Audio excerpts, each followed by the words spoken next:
आज ही डाउनलोड करें और अपने पसंदीदा शोज का आनंद लें। शायद माता रानी भी यही चाहती है कि आपके पापों का घड़ा मेरे हाथों टूटे, मैं आपका असली चेहरा दुनिया के सामने लेके आऊं,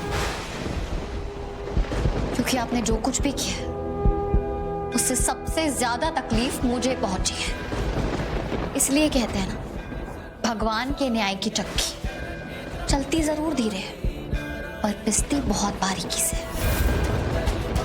तभी तो महान शारदा सूर्यवंशी, जो ममता और करुणा की मूरत है, जिन्होंने हमेशा यही सोचा कि कोई भी उनके झूठ की दीवार तोड़ नहीं पाएगा और उनका ये घिनौना चेहरा कभी दुनिया के सामने भी नहीं आ पाएगा, पर शायद माता रानी की यही इच्छा थी। तभी तो आपका असली चेहरा सिर्फ उसी एक इंसान के सामने आया जिसने आपको बर्बाद करने की कसम तब खाई थी जब वो आपको जानती भी नहीं थी। और एक सच बताऊं बुआ जी, अगर आपके पाप मेरे पापा तक सीमित होते ना तो शायद आप बच के निकल भी जाती, पर आप तो उस इंसान को बर्बाद करना चाहती है जिसे आप अपना बेटा कहती है।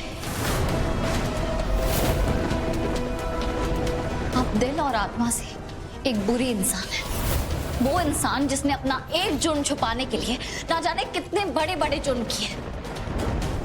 पहले तो आपने नीता आंटी और राघव को दूर कर दिया, और जब नीता आंटी की याददाश्त वापस आई, उन्हें पता चला कि आप मेरे पापा की कातिल हैं, आपने उन्हें छत से धक्का दे दिया। और उसके बाद आपने राघव की प्रॉपर्टी हड़पने की कोशिश की, और जब आप उसमें भी नाकामयाब हो गई तो आपने ये हिट एंड रन केस बना के राघव को उसमें फंसाने की कोशिश की।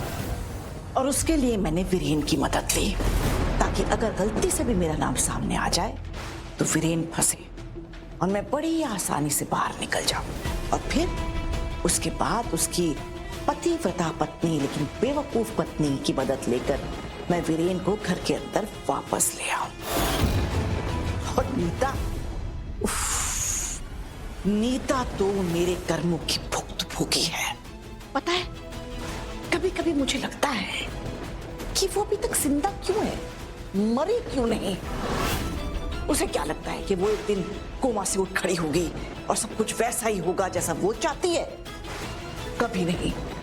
वो जितनी बार जन्म लेगी मैं उतनी बार उसे मार डालूंगी, ताकि मेरा नाम कभी किसी के सामने ना आए। तुम्हें और नीता को एक बात जानना बहुत जरूरी है, जब तक राघव की जायदाद, राघव का पैसा मेरे हाथ नहीं आ जाता, जब तक राघव की दौलत पे मैं राज नहीं कर लेती, वो मकसद मेरा पूरा नहीं हो जाता।